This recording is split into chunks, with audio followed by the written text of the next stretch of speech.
Hi beautiful family, I'm going to do a little message for today, just touching base and feeling into the energy of the day. This reading is going to be about the energy that we are going to be seeding in, what we're needing to seed in, how we nurture those seeds, and what the potential of those seeds will be coming into form. Okay, I hope that you're all doing well.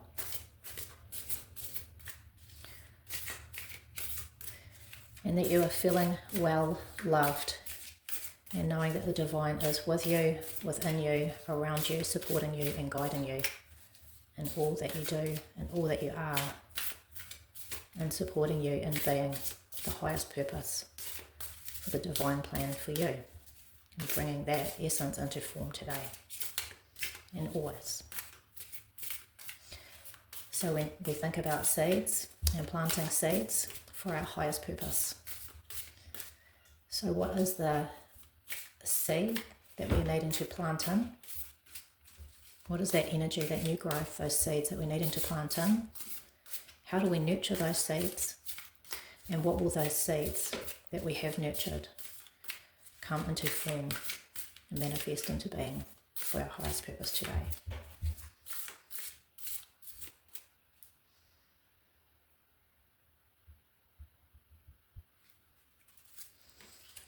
Okay, we have the Seven of Wands. We have the Four of Swords and the Four of Wands. So we have two fours, which is about structure. It's about stability, foundation. When you think about a chair or a house, there's structure. When you think about a chair, the legs of a chair, the chair's not going to be upright unless there is four legs holding that chair up. So there is structure and foundation within the Four of Swords, the Four of the mind. And thinking about the wind, the air. This is the suit of air. It's the suit of the mind and the air, and flushing out when we think about the wind and the invigoratingness of the wind and how that runs through that element of air. And when we think about the air, it feeds the fire, it feeds the passion. So we have the Seven of Wands. The Seven of Wands is what are we needing to seed in today. So when we think about the sevens relate back to the Chariot. And the Chariot's about moving forward triumphantly. And that's very applicable when we think of the Seven of Wands. This person is standing and they're defending something.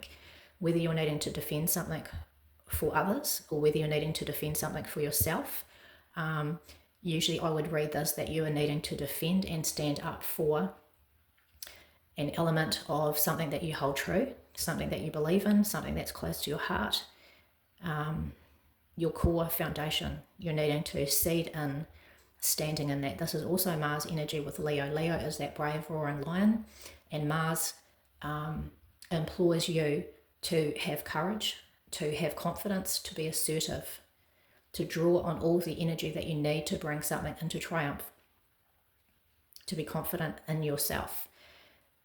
So you're needing to seed in that confidence, that reassurance that you've got this, and that you stand for what you believe in.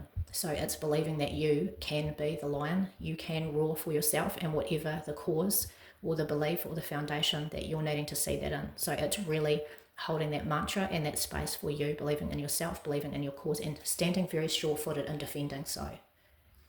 So maybe there's been times when you haven't had that self-confidence or the courage or wanting to be confrontational perhaps. Sometimes confrontational is necessary as much as we don't want it.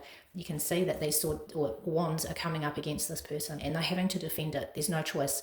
Sometimes things happen that you have to stand with a confidence and a reverence for yourself and what your beliefs and so are.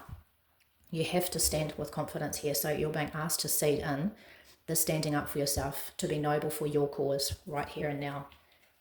And there's a lot of empowerment with that. This is also a card about speaking to empowering yourself by standing up for yourself. So can you seed in the confidence and the unapologeticness, and I will stand for what I believe in, and I will do that unapologetically because it's the right thing to do. You're being asked to seed this energy and this belief and faith into yourself, and do it with an unapologeticness, standing tall for yourself. How do we do that?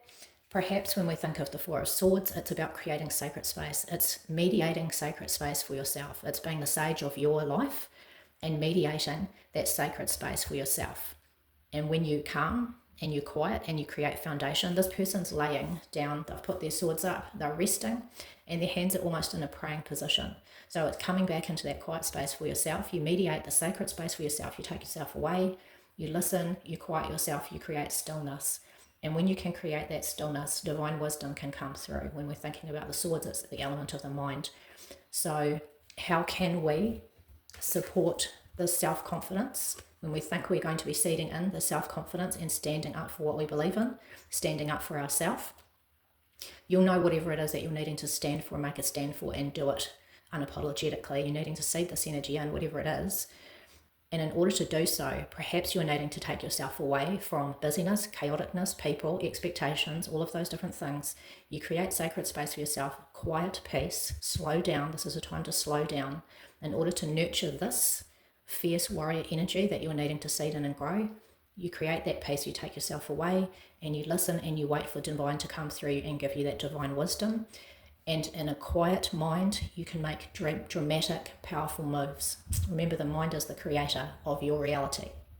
So sometimes to create a quietness and the time that it takes to create the sacred space is very well resourceful time spent.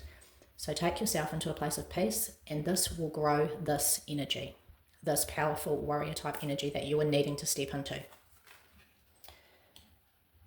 And when we look at how this energy is going to grow, we have the Four of Wands, which is the celebration. You're coming home to yourself, you're coming home perhaps to family or friends or loved ones, or it could just be the celebration of you coming home to yourself. Whatever it is, there is a foundationalness that you create for yourself when you put this work in here.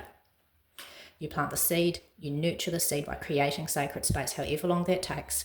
It will quiet your mind, and from this place, you build yourself into this warrior type energy to advocate for yourself. And this is a result that you realize that you are the hero of your story. This is like the hero coming home, the hero being celebrated. You come into a strong foundation where things are stable and secure, and this wreath represents some form of celebration. So you put the work in, and what happens here is a celebration and an honoring and a remembrance and a victoriousness and strife and action that you actually are the hero, the warrior, the brave lion of your story. And this is the celebration, the celebratory energy for you. So the seeds bring the harvest of celebration for you in your life. This is the hero energy. When we think of that in an archetypal sense, the Four of Wands is being the hero in celebration, the hero in confidence. So that's the harvest that you recognize, and you are in the archetypal role as being the hero with confidence. Now we'll just do a little final clarification with the Begin Oracle. Find a little bit of clarification. What is the clarifying energy to bring us just a deeper sense and a roundup of clarity for this encouraging reading today? What is our clarification for this reading today for a highest purpose?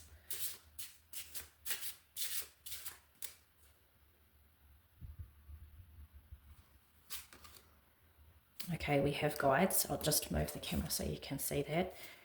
And we have a portal. I'll just move the camera back. So I'm getting from this that perhaps this is quite a scary place that you're not familiar with, but you are encouraged by your guides here. You have guides to protect you and to guide you. When we think about the Four of Swords, you create quiet space for yourself, for your guides to give you messages, for your guides to give you some deeper sense of truth, and to really build your confidence within yourself, remembering that this is stepping into that hero role with confidence. So your guides are here to support you. Now, however you look at that, whether you look at that as your ancestors, your spiritual angels, your spiritual guides, divine wisdom, however that resonates with you, you have your guides here to support you and guide you and help you to be fierce. You are safe, all is well, all is protected. You are protected. This is a new door that you're stepping through. This is new energy that you're actually moving into. This is like opening a door, taking those first steps of confidence, opening that door, and what will be there for you. It's this expansion, growth energy for you.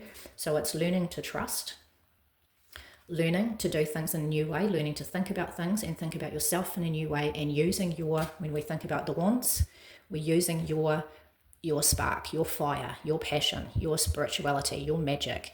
You're learning to use that in a fierce way. You have guides behind you, cheering you on. They have your back.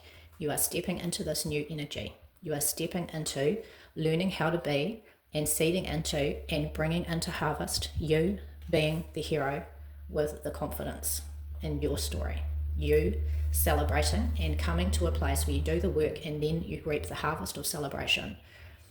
It's like you winning something, and this is the energy, this is the fruits and the harvest that is coming. Okay, beautiful family, I hope that this message serves you well. One last little card that we cannot forget is the beautiful Knight of Cups. The Knight of Cups is that energy of love. The Knight rides with a fierceness, with a dedication, with an absolute focus on the prize, which is filling the cup with love, feeling full of joy, feeling full of hope and love and peace. That feeling of joy is what the Knight is so determined and relentless to fill that cup. So can you listen and work in and weave in some of this energy? What the Knight of Cups represents is I will strive to fill my cup with joy and have it brimming and overflowing with joy and love in my life. So stand tall, stand for yourself, create sacred space. Remember that you are loved and you are heard and you are guided and you are protected. This is new energy of you creating through the work this celebration of abundance and a celebration of victory. Okay, beautiful family, much love, and I hope you have a blessed and wonderful day.